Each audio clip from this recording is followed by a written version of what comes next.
സുഹൃത്തുക്കളെ, നമ്മുടെ കോഴിക്കോട് ലുലു മാൾ വരുന്നുണ്ട്. അറിഞ്ഞിട്ടുണ്ടാവുമെന്ന് പ്രതീക്ഷിക്കണം. ഉണ്ടാവും, മിക്കവാറും അറിഞ്ഞിട്ടുണ്ടാവും. സോഷ്യൽ മീഡിയയിലൊക്കെ ഇഷ്ടംപോലെ വന്നിട്ടുണ്ട്. അപ്പോൾ അതിൻ്റെ ഉദ്ഘാടനം സെപ്റ്റംബർ 9-നാണ്.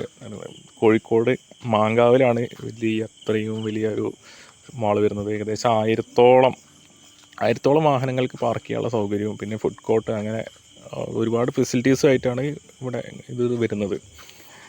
സെപ്റ്റംബർ 9-ന് അവിടെ ആരംഭിക്കും.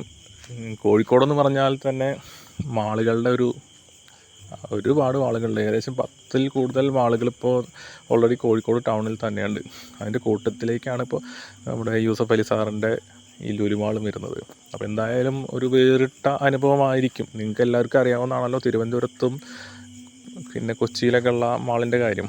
അപ്പോൾ അതുപോലെ ഇതും ഒരു വേറിട്ട അനുഭവമായിരിക്കാമെന്നാണ് നമുക്ക് എന്തായാലും വ്യത്യാസം ഉണ്ടായിരിക്കുമല്ലോ. ലുലു മാളെന്ന് പറഞ്ഞാൽ അതിൻ്റെ ഒരു ഗെറ്റപ്പ് വേറെ തന്നെയല്ലേ. അപ്പോൾ ഉള്ളിലേക്ക് ഇതുവരെയും കടന്നിട്ടില്ല. പുറത്തുനിന്നുള്ള ഒരു ചെറിയ കാഴ്ചയാണ്, ഒരു ചെറിയ 2 മിനിറ്റ് ഉള്ള വ്യൂ മാത്രമേ ഇപ്പോൾ ഇതിൽ കാണിക്കുന്നുള്ളൂ. അപ്പോൾ ഇനി സെപ്റ്റംബർ 9-ന് ഇത് ഉദ്ഘാടനം ചെയ്തതിന് ശേഷം നമുക്ക് ഉള്ളിൽ പോയിട്ടുള്ള വീഡിയോയും കൂടി കിട്ടും. അപ്പോൾ എടുക്കാം, അപ്പോൾ നിങ്ങളെ കാണിക്കാം. അപ്പോൾ ഓക്കെ, ഡേറ്റ് മറക്കണ്ട. സെപ്റ്റംബർ 9 സ്ഥലം കോഴിക്കോട് മാങ്കാവ്.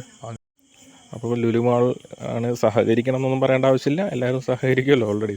ലുലു മാൾ അവിടെ നിന്ന് സാധനങ്ങൾ വാങ്ങിയില്ലെങ്കിൽ നമ്മളൊന്ന് കാണാനെങ്കിലും പോകും, അതൊരു സത്യമാണ്. ഇപ്പോൾ തിരുവനന്തപുരത്തും കൊച്ചിയിലും വരുന്ന ആളുകൾ, ലുലു മാളിൽ വരുന്ന ആളുകൾ എല്ലാവരും സാധനം വാങ്ങാനല്ല വരുന്നത്, ഒന്ന് കാണാനും അവിടുത്തെ കാര്യങ്ങളൊക്കെ ഒന്ന് കണ്ട് രസമാക്കാനും ഒരു എൻ്റർടൈൻമെൻറ്റ്, ഒരു പാർക്കിൽ പോകുന്ന പോലെയാണ് ഇപ്പോൾ ആളുകൾ അവിടേക്ക് പോകുന്നത്. അപ്പോൾ എന്തായാലും സ്ഥലം മറക്കണ്ട, കോഴിക്കോടുള്ള മാങ്കാവാണ്. Date September 9. അപ്പോൾ ഇനി മുതൽ കോഴിക്കോടും ലുലു മാൾ.